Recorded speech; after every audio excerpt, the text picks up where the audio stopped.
अस्सलाम वालेकुम दोस्तों, क्या हाल है सबके। मैं आपका भाई अरसलान वाले का आज आपकी खिदमत एक बेहतरीन रिव्यू के साथ हाजिर खिदमत है। और ये है बाइकाल का शॉटगन। इसका नंबर है MP155।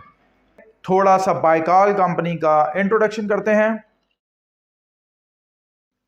बाइकाल शॉटगन को बनाया है क्लाशनकोव ग्रुप ने, जो एक रशियन बेस्ड ग्रुप है जिसका AK-47 भी मशहूर ज़माना है। और इनको तकरीबन 100 साल हो गए हैं आर्म्स एंड एमिनेशन बनाते हुए। और ये हो गया बाइकाल का इंट्रोडक्शन। तो आप कैरी ऑन करते हैं अपने रिव्यू के साथ। Let's do it. शॉटगन के बारे में बताना शुरू करते हैं। सबसे पहले हम इसको रेयर साइड से स्टार्ट करते हैं। तो ये जो साइड है, ये इतना एरिया इसका पॉलीमर का बना हुआ है और पीछे ये जो है ये रबड़ का दिया ताकि रिकॉइल आपको कम से कम लगे। उसके बाद इन्होंने ये एक वुड स्टॉक है और ये बना हुआ है वॉलनट से, वॉलनट की वुड से बना हुआ है। ठीक हो गया। स्लिंग के लिए दिया हुआ है जो रेयर साइड का है। उसके बाद इन्होंने इंग्रेविंग की है थोड़ी सी। और उसके बाद ये जो आपको ब्लैक पार्ट नजर आ रहा है, ये जिसके अंदर बोल्ट है और ट्रिगर वगैरह सब कुछ है, इस सबको रिसीवर बोलते हैं। इसके अंदर ये इसका बोल्ट लगा हुआ है। बोल्ट के बाद ये एक ट्रिगर है इसका। इस ट्रिगर के साथ इसकी ये एक सेफ्टी पॉइंट दिया हुआ है। मैं आपको बताता चलूं कि ये जो रिसीवर है ये कंप्लीट इन्होंने 7075 एल्युमिनियम से बनाया है, जो कि हाई ग्रेड एल्युमिनियम होता है, हाईएस्ट ग्रेड बेसिकली एल्युमिनियम होता है। यहाँ पे इनका लोगो इन्होंने अपना दिया है बाइकाल का। इसके बाद ये बटन इन्होंने दिया है बोल्ट रिलीज का। इसके बाद इन्होंने यहाँ पे ये दिया है कार्ट्रिज लोड का। कार्ट्रिज लोड पोर्ट है, ये लोडिंग पोर्ट से कह लें आप इसको। आप यहाँ से जैसे ही करेंगे तो ये नीचे जाएगा और यहाँ से मैगजीन के अंदर कार्ट्रिज आना शुरू हो जाएंगे। अच्छा, उसके बाद आगे आते हैं। ये फोर एंड है। अभी मैं आपको इसकी असेंबली कराऊंगा तो दिखाऊंगा असेंबल करके, तो वो अंदर से भी इसको दिखा देंगे। इसके बाद ये जो ऊपर इन्होंने रेल दी हुई है, इसको नॉर्मली ये लोग रिब बोलते हैं। इसके ऊपर ये बैरल है जो इसका, ये बेसिकली जो इस वक्त बैरल लेंथ है ये हंटिंग के लिए बनाई गई है।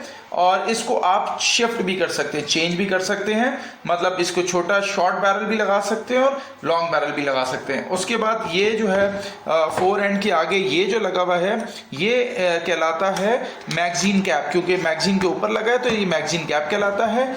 ये बैरल के आगे अंदर अगर आप देखें तो ये चोक लगी हुई है इसके अंदर। अब इसके साथ जो और चीज़ें अवेलेबल हैं उसमें एक ये बॉक्स इन्होंने दिया है, प्लास्टिक का है। इसके अंदर क्या है, इसके अंदर दो चोक हैं। ये बेसिकली चोक्स होती हैं। ये क्या करती हैं मैं आपको बताता हूँ। इसके साथ तीन चोक आती हैं, एक ऑलरेडी बैरल में लगा हुआ है, दो ये चोक हैं। ये क्या करते हैं कि जो आपके जो पैलेट्स हैं जब बाहर निकलते हैं तो कितने रेडियस तक फैलेंगे, ये इसको कंट्रोल करने के लिए कि भाई कितना आपने इसको बैरल आपके जो पैलेट्स हैं वो आगे जाके कितना ज़्यादा स्प्रेड करेंगे, उसको कंट्रोल करने के लिए ये बैरल में लगाए जाते हैं। ठीक है, हर बैरल में नहीं लगते, कुछ बैरल होती हैं जो चोक वाली होती हैं और कुछ बैरल स्ट्रेट बैरल होती हैं, स्ट्रेट बोर वाली, तो उसमें चोक नहीं लगता। ये चोक वाला बैरल इसमें लगा है। एक इसको साइड में करते हैं। उसके बाद ये इन्होंने एक क्लीनिंग का आगे रॉड लगा है छोटा सा और पीछे स्ट्रिंग है। ये आप बैरल में से घुसाओगे, पीछे कपड़ा रख के आप खींचोगे तो ये आपकी क्लीनिंग कर देगा।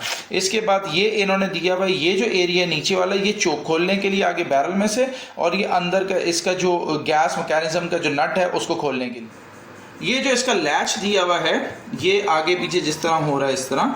इसका मैकेनिज्म क्या है, इसका मैकेनिज्म बहुत सिंपल है। सपोज करें कि आपके मैगजीन के अंदर 4 कार्ट्रिजेस आपने डाले हुए, ठीक हो गया। एक आपका चैम्बर के अंदर है बैरल में। आपने जैसे ही आपको लगा कि नहीं यार मुझे तो जो है ना SG डालना है इसके अंदर, तो SG मैंने मैगजीन में नहीं डाला हुआ, तो अब आप क्या करोगे, इसको आप पीछे कर दोगे, ये लॉक हो गया। अब आप फायर करोगे तो जो आगे वाला बैरल में जो कार्ट्रिज है सिर्फ वही जाएगा। उसके बाद जो नीचे वाला मैगजीन में जो कार्ट्रिजेस हैं वो लोड नहीं होंगे। दैट मीन्स कि फिर अब आप बैरल पे बोल्ट की तरफ से बैरल में अपना दूसरा कार्ट्रिज जो भी आपने डालना है क्विक लोड के लिए वो आप डाल सकते हैं। उसके बाद फिर आप इसे नीचे करके नॉर्मल मैकेनिज्म में चला लें। तो ये इस पार्ट का ये मैकेनिज्म है। अच्छा दोस्तों, इसकी असेंबली शुरू करते हैं। सबसे पहले आपने क्या करना है कि इसका जो फोर एंड है, ये जो एरिया है इसको कहते हैं फोर एंड। और इसके आगे जो ये कैप लगा हुआ है, अगर आपको नजर आए तो इस कैप को बोलते हैं मैगजीन कैप। ठीक हो गया। फोर एंड को आपने हल्का सा नीचे पुश करना है और ये मैगजीन कैप को खोल लेना है। जैसे ही आप इस मैगजीन कैप को खोलोगे तो ये कमान ये आ गया। अब ये आगे पुश कर देगा अंदर का इसका स्प्रिंग। आप ये निकालोगे तो आपको अंदर से ये इस तरह कुछ नज़र आना शुरू हो जाएगा। अच्छा, अब इसमें क्या हो रहा है, इसमें और बहुत से फंक्शंस हैं, वो बाद में बात करते हैं। पहले हम क्या करेंगे कि इस बैरल को हम इसके ऊपर इस तरह लगाएंगे। ठीक हो गया। अब ये बैरल जाएगी इधर बोल्ट वाली साइड के ऊपर और ये जो इसका राउंड पीस है, ये राउंड पीस जाएगा इस मैगजीन के ऊपर। बेसिकली इसको मैगजीन क्यों बोलते हैं कि इस साइड से आपके कार्ट्रिजेस अंदर जाते हैं।